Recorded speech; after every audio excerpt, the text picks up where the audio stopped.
Hello watch enthusiasts.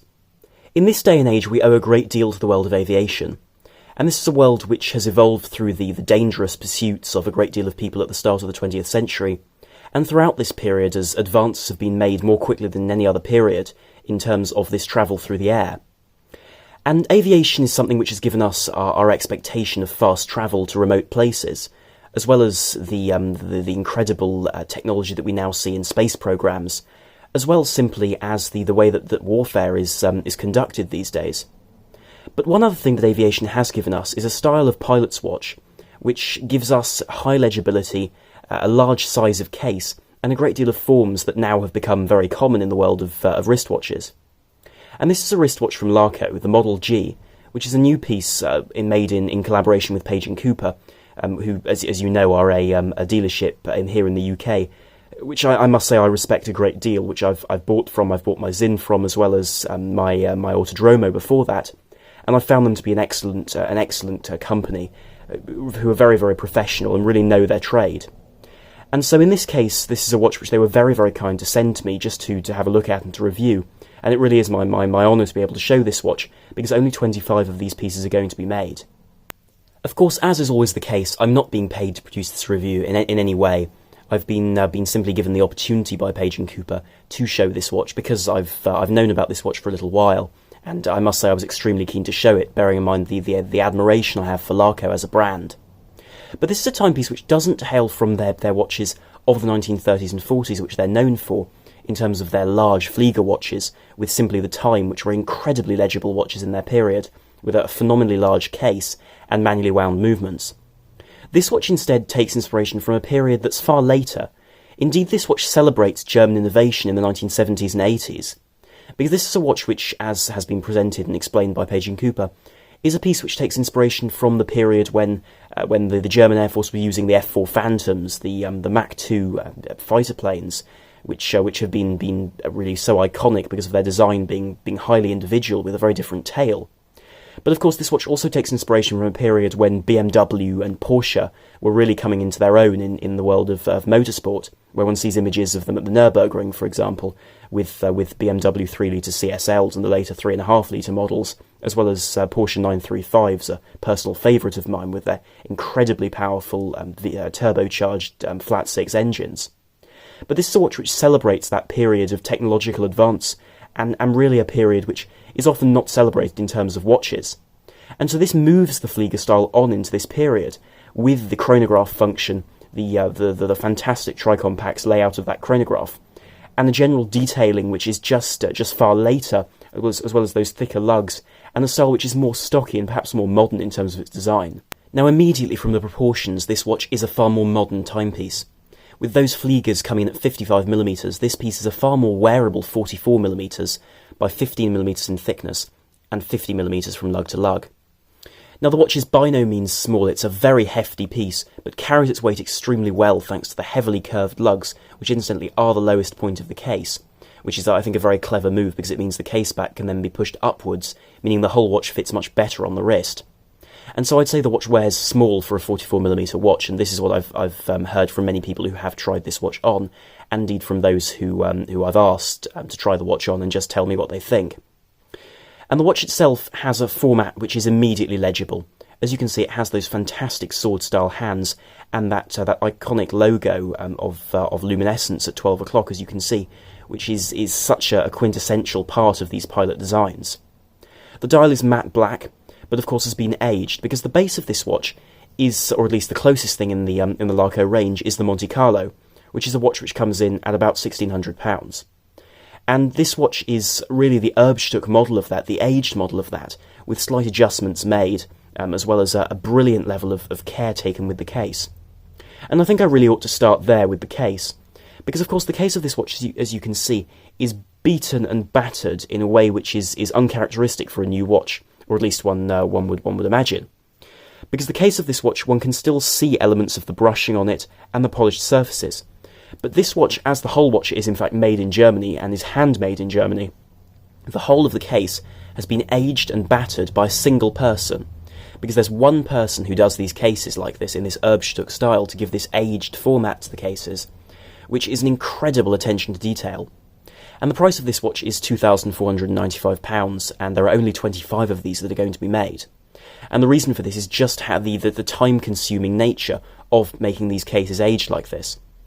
Because it's not simply like a stainless steel case that's been scratched and bumped over the years, where it still retains a certain gleam where all of that hairline scratching has happened. Here this has taken on the form of what one sees if one climbs into the cockpit of an old fighter plane, for example, where all the blackened areas of the metal on the inside of the cockpit have been scraped so severely that they've taken on this dark grey form, which I think looks absolutely phenomenal and gives an incredibly smooth feeling under the finger, which is absolutely fantastic. But cleverly, the case lines have remained, so you can see that bevel still remains very sharp on the edge of the case, whilst the lugs haven't lost any of their form. But the surface has clearly been scoured away at, as well as the fact that the surface has these various dings and bumps, which are set into the case, whilst the crown and the pushers also match this very, very well.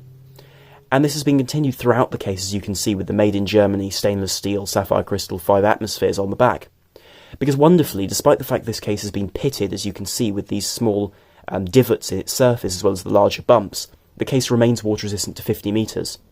And this was one of the most major difficulties approached with this watch, in terms of keeping the watch water resistant and fully functional, despite having this aging done, because of course this aging would normally have a severe impact upon the case's integrity. As you can see, though, the case is very much of its period, because the crown is unprotected and the pushers are ringed, but nonetheless remain exposed. And this does mean that operation of the chronograph function is all the easier. And the watch itself, as you can see, does take on a real character with this. I must say I like these Erbstück models enormously. I mean, if I was in the market currently for a vintage and indeed vintage style of pilot's watch, rather, in this chronograph format, I'd buy this watch in a heartbeat. But the watch itself still remains a watch which is modern. It still retains all of the things that we expect from watches. It has a subtly domed sapphire crystal on the front and indeed a sapphire crystal on the back. It is still water resistant. It's well timed. It'll run perfectly within modern standards. And of course, internally, we have the extremely robust and reliable and extremely well proven Velgio 7750 movement, which is that 40 plus hour power reserve automatic winding cam operated chronograph, which has become the industry standard. And indeed, with Laco making these watches, the quality really is there.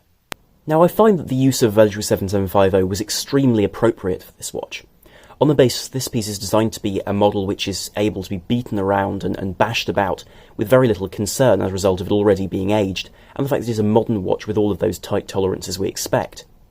But the fact this movement is the industry standard, it's an extremely robust movement, and is probably the most reliable of chronograph movements on the market. And this is exactly what you would want in a watch like this. Of course, it also allows you to have the day-date function, which in this case is in German, as you can see, which is an interesting touch. And the operation is extremely crisp and smooth. As you can see, there's no jump back of the second hand when one engages it, and also, and crucially, because this isn't always the case with Velgio 7750s, as a result of different brands manufacturing them, or indeed using them and assembling them, sometimes the pushers are different weights depending on how one pushes them and depending on whether it's a start, a stop, or a reset. But here, it's an absolutely even application of pressure, which is fantastic to see and really does guarantee the quality of this watch. Of course, the dial through which one sees this is probably the most striking of features, because the dial itself, as you can see underneath that crystal, is matte black, but if I catch it in the light, if you look at the surface, the whole of the dial is mottled with that aesthetic of the fact that the back of the dial looks as though it's rusted, and so as a result has puffed up the paint a bit, which is a fantastic look. However, of course, Laco guarantee that the dial has been prepared to modern standards, and so as a result will stand the test of time. Likewise, the indices are actually painted, but they're so heavily raised above the dial, they give real depth to the surface, whilst the concentric rings that were originally seen on an unaged dial on this watch, on those subdials, are still just about visible, though perhaps they're difficult to see on camera. Likewise, the indices have been given this treatment in terms of coloration, because they remain luminescent, and I will show you this later on in the video, but they have lost a certain amount of their white colour. Instead, they've been tinged to this darker colour, which gives a fantastic look as though the watch has sat on the wrist of a pilot for many years in the bright sunshine, has been bleached and affected by moisture, which of course has no bearing on the watch in its modern format, but is just a gorgeous watch to look at. Now, of course, this is all variable, because one can speak to Laco, and indeed when one orders one can speak about what one wants exactly, because this watch still retains its full luminescence in the hands. And as you can see, the hands, and indeed the centre of the dial, if I can just catch that for you, has been discoloured as though it's rusted around that cutout, which is an incredible touch. But this has also continued onto the hands, which, of course, blued steel is the traditional material for these hands, and they're thermally blued on the standard watch. Whereas on this watch, the beauty of the fact that steel corrodes like this has been used, because it's discoloured the surface of the hands, and given them this dusty and rusted effect, which is absolutely incredible. But this watch still retains its full luminescence, as you can see in the hands. Now, this can be knocked out. Of course, that does remove the luminescence of the hands, and the watch is luminescent in terms of the indices with the hours are luminescent, as well as the hands, and also that chronograph second hand also retains luminescence along its length. Of course, the attention to detail on this watch is almost obsessive. I mean, it really is incredible what's been done. Even those small subdial hands, even in red, as you can see if I just move the minute hand away from there, you'll be able to see the second hand in red, along with those red numerals at the top of each of the subdials, has been aged as well, which gives a remarkable look. Even the subdials have been aged in their height, and so they retain that patina, which is a wonderful look. And of course one does also have that day-date complication, where the day-date wheels, though more subtle, have also been aged, and it's very difficult to see this in the video, but they actually take on the same tone as that aged Laco logo, which is really an attention to detail that I would expect from Laco, but which I must say I'm not disappointed by. Of course, the watch itself is a piece which will appeal to people who enjoy these old-fashioned style watches, but it's an incredibly interesting piece because it offers something completely unheard of on the market, that's not otherwise seen from brands other than Laco, really, which is this Erbstück design in terms of being able to make the watches look old. And of course we see the aged luminova on watches, and we see slight touches to the past, but this is taking the design to a different level, and I must say I respect Laco for this, because buying a vintage Laco is incredibly expensive, and a lot of them were produced purely for military use, and so as a result simply aren't available. But this allows you to enjoy a watch which is, by all means, a luxury timepiece. It's made to an incredible standard, and indeed, if many who say that luxury is bespoke, this is very much it, because this is a watch made by a small manufacturer which really can cater to the customer's desires. And even in the amount of care taken to age the case, the detailing is still phenomenal, which is baffling, frankly, for this price range. And so I must say I think this is an incredible piece, and I say this truly honestly because I genuinely am amazed by what they're able to do. Now, as you can see, this watch is fitted to a Page & Cooper style of canvas military strap. But when you receive these watches, if you do order one, they will come on a tan leather style of strap to match this sort of distressed style that the watch has. But you will also receive a set of Page & Cooper straps with these very attractive styles of canvas and leather, which also come in sets in the two denim tones as well, which I must say are some of the most comfortable straps one can have in this style, just because of that supple mix of canvas and very soft leather. But they will also come with some NATO straps, which are also produced by the brand in a variety of styles, which are heat bonded to prevent any of those somewhat itchy stitches which one can sometimes find on NATO straps. But aside from that, these watches also come with a limited edition of 25 pieces Guy Allen poster. And Guy Allen is a man who's produced quite a few posters for a great deal of automotive purposes, and you can have a look at his things on Instagram, for example. But these are very, very limited posters that you won't be able to get hold of otherwise, other than buying one of these. And they're very, very attractive posters with the various inspirations for these watches, which you can see on his Instagram account as it turns out. But certainly this is a timepiece which will appeal to people who like something individual. It's a timepiece with a design which is wholly different to anything else on the market, and indeed with its aged style is a piece which I've received a few comments on, simply about what this watch is. Because the watch itself is a beautiful example of German-made watches, and of course these watches are made in Germany, which is something to be really appreciated, bearing in mind how many questions people often have about the origins of watches.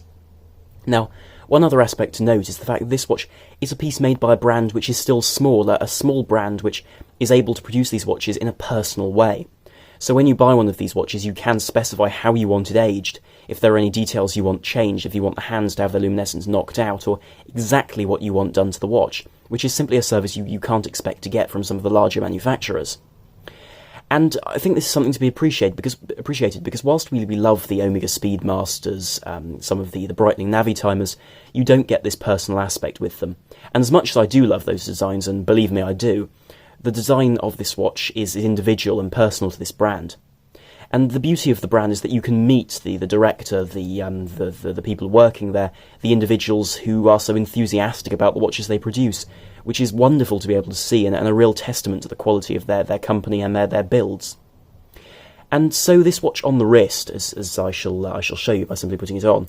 Of course, this strap doesn't demonstrate what the watch will finally be in terms of the way it'll wear, because of course this isn't the final strap. But certainly in this format, you can still see the way the watch wears, because despite being 15mm in thickness, it actually fits very well on the wrist. And certainly it's no slim watch, but then the originals weren't either, so it's far closer to being in keeping with those original pieces.